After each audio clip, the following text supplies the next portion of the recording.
Childhood by Mia Semovich. Are you ready to sell? All we need is your signature. Are you willing to give it? Am I willing? I do not know. In the past, these walls were the keepers of the greatest memories, memories of the wildest adventures. Am I willing to give them all away? Part with them forever and pack them all in boxes as if they were some kind of junk and not the best memories of my life? Why am I doing it?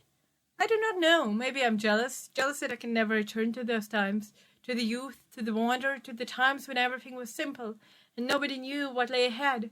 Right now, everything is a mess. The house, garden, even I'm a mess. House is adorned with spider webs and dusty packages. To be honest, I have no idea why somebody would ever buy this house. It's filled with sadness and depression. I wonder how its walls haven't yet collapsed from the unbearable silence. Lily, are you ready? Yes, I am. I was given the final papers as we stood in the garden, which was just as desperate as a house, overgrown and abandoned like everything in here. I placed my papers on the table and lifted my hand to grant them a final signature. I know that I need to sell this house, get rid of memories, and start anew, but something deep inside me told me I should not do it. However, my thoughts were interrupted by the phone call. It was Reynolds. I had to go. I didn't sign anything. I will do so in the evening. Or maybe I won't. We met in our childhood backyard. A long time ago, our families lived in the apartments that were opposite one another and shared the same backyard. Reynolds sat on the pavement that was both stiff and cold, and yet for some strange reason comforting. This was our childhood street, our street of memories and days that were long gone. Reynolds propped himself against the wall. He was crying. His project was rejected. He was desperate. I knew he would fix it, but he didn't. I sat beside him. We sat in silence and looked at the street where we used to play as children and wondered where did these kids go. Then finally I broke the silence. Why did you call? I don't know who else to call. You were the only person who sprung to mind. I always struggle with the world, and you always loved it. I thought you could help me love it too. You're right. I knew I had to change the topic to cheer Reynald up, but while I struggled to find what to talk about, he found it himself. And I'm glad he did. Lily, remember how we were playing at your house, and I wanted to ride a horse, and you pretend to be my horse just to make me happy? I do. You were very happy. I know, I'm sorry. Reynald said, embarrassed. He blushed. It was cute. You were the best girl I ever got to play with. He continued. I was the only one. I miss it. Reynald's eyes wandered off and looked at the skies. Where did the time go? He exhaled sadly. If only I knew. I was giggling and laughing and I could not stop.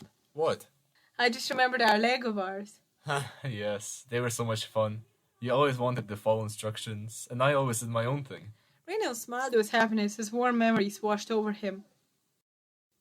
And destroyed my beautiful Lego creations. And destroyed your beautiful Lego creations. I'm selling the garden and the house. What? No. Reynald was concerned, and he was not happy. Don't sell. You can't sell it. It's our home. What good is it? It is empty. It stinks with memories and hearts with lost hopes. I was annoyed as if I didn't know. What about the garden? It's overgrown. There's no beauty in this place. What if we return it? What do you mean? I was as confused as he was determined. Lily, you remember how we knew everything about each other when we were children? I do, and I even remember the answer. We never wanted to get married or live with somebody. Nothing changed for me. What about you?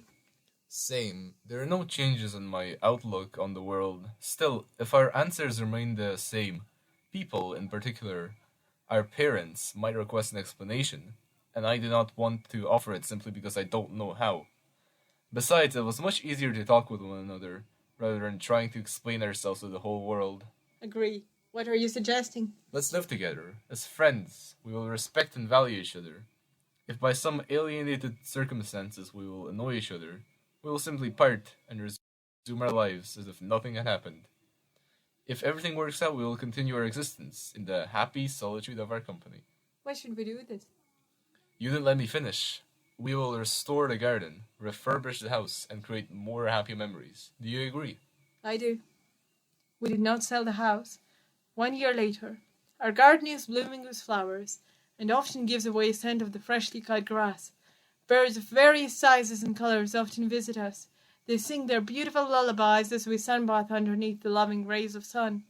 I often lie on the lounge as I read my book and enjoy my new life, and Raynell loves it too, as he sits on the chair and sips his summer lemonade. Raynell called me to save him, but in the end, he saved me. The end.